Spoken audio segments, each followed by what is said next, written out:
ऐसे समय में जब अमेरिका और यूरोप हर ओर से रूस को घेरने में लगे हुए हैं, रूसी राष्ट्रपति पुतिन का भारत दौरा उनके लिए कई मायनों में बेहद शानदार रहा है। यूक्रेन संकट के बीच अपने 2 दिन के दिल्ली दौरे से पुतिन वैश्विक स्तर पर बड़ा मैसेज देने में जरूर कामयाब हो गए हैं।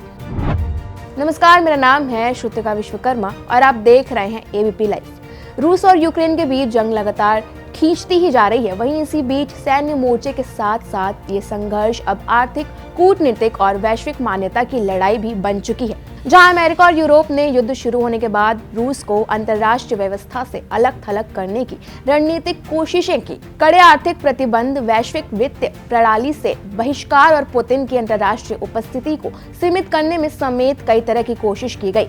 ऐसे माहौल में राष्ट्रपति पुतिन का 2 दिन का भारत दौरा रूस के लिए बड़ी कूटनीतिक जीत साबित हुई है। जहां ये यात्रा सिर्फ एक द्विपक्षीय कार्यक्रम नहीं बल्कि रूस के लिए अंतर्राष्ट्रीय मंच पर वापसी का अवसर भी बन गया है। पश्चिमी देशों ने रूस को झटका देने के लिए उसे वैश्विक वित्तीय प्रणाली से लगभग काट दिया।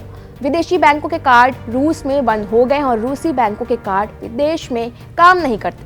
इससे रूस की अर्थव्यवस्था और कारोबार पर बड़ा असर पड़ता दिख रहा है, जिस पर रूस ने इस स्थिति का समाधान खोजने के लिए राष्ट्रीय मुद्रा में लेन देन को बढ़ावा दिया है। यही एक कारण है कि पुतिन के साथ इस बार कई रूसी बैंकों के प्रमुख भी भारत आए। दोनों देशों ने वित्तीय लेन देन को सुचारू करने, ऑप्शनल भुगतान प्रणालियों पर काम करने और 2030 तक आर्थिक सहयोग को मजबूत बनाने पर खास जोर दिया है। उनका ये कदम रूस के लिए बेहद महत्वपूर्ण है, क्योंकि भारत उसके लिए एक स्थिर, बड़ा और विश्वसनीय बाजार है। यूक्रेन युद्ध के बाद पश्चिमी देशों ने पुतिन को अंतर्राष्ट्रीय मंचों से दूर रखने की कोशिश की। इसी वजह से वो G20 जैसे बड़े कार्यक्रमों में शामिल नहीं हो पाए और संयुक्त राष्ट्र सुरक्षा परिषद के स्थायी सदस्य होने के बावजूद पिछले 3 साल से संयुक्त राष्ट्र महासभा को संबोधित भी नहीं कर पाए। वो एससीओ सम्मेलन में तो चीन गए, लेकिन रूस को जिस तरह की वैश्विक मान्यता चाहिए थी वो नहीं मिल पाई। लेकिन भारत का दौरा इस माहौल से बिल्कुल अलग संदेश देता है। प्रधानमंत्री नरेंद्र मोदी का प्रोटोकॉल तोड़कर एयरपोर्ट जाना,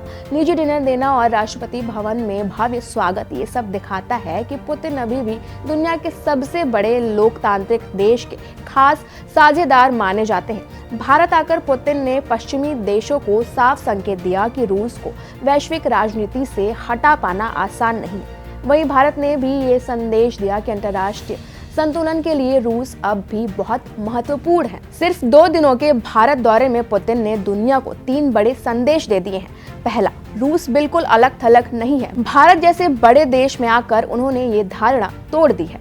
दूसरा, भारत रूस की आर्थिक साझेदारी बहुत मजबूत है। 2030 तक का नया आर्थिक ढांचा रूस के लिए एक तरफ का सुरक्षा कवच साबित हो रहा है।